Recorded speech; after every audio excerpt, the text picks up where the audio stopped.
আমার ওয়াইফ বিয়ের আগে জেনা করেছে এবং সে তওবা করেছে, আমার কাছে সে বিষয়ে প্রকাশও করেছে, এখন আমার করণীয় কি? এটা খুব বড় ধরনের একটা ত্রুটি। কোনটা?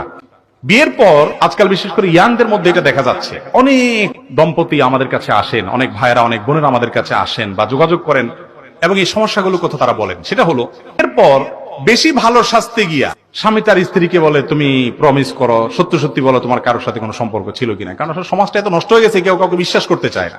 আবার স্ত্রীও স্বামীকে বলে তুমি সত্য সত্যি বলো ফেসবুকে কারোর সাথে কোনো ইটিস পিটিস করছো কিনা, কোন উল্টাপাল্টা কিছু করছো কিনা। এই যে কথা বলা বলি, তখন ভালোবাসার জোয়ারের চোটে, মহব্বতের জোয়ারের চোটে বলে ফেলে, হ্যাঁ দেখো তোমার সাথে আমি কিভাবে মিথ্যা কথা বলতে পারি, একটা ছেলের সাথে আমার একটা ডেটিং হয়েছিল, আমি খুবই লজ্জিত, আমি আল্লাহর কাছে তওবা করছি, তোমার কাছেও মাপ চাই, আমি ফিরে আসছি। এই ছেলে হয়তো উপর দিয়ে বলে ঠিক আছে, কিন্তু এরপরে তার মনে যে খুসখুসে ভাব শুরু হয় আর সেটা দূর করতে পারে না। খুব ভালো করে জেনে রাখেন, অপরাধ করা একটা অপরাধ, আর অপরাধ কারোর কাছে প্রকাশ করাটা ডাবল অপরাধ। কথা কি বুঝাতে পারছি? এই জন্য কখনো নবদম্পতি হন আর যেই হন না কেন, স্বামী স্ত্রী একে অন্যকে এটা জিজ্ঞাসাই করবেন না যে তুমি কোনো খারাপ সম্পর্ক কারোর সাথে করেছো কিনা। এই প্রশ্নই করা অপরাধ, এই প্রশ্ন করবেন না। যে যা করেছেন আগে সেগুলোর জন্য আল্লাহর কাছে লজ্জিত হয়ে ক্ষমা চাইবেন।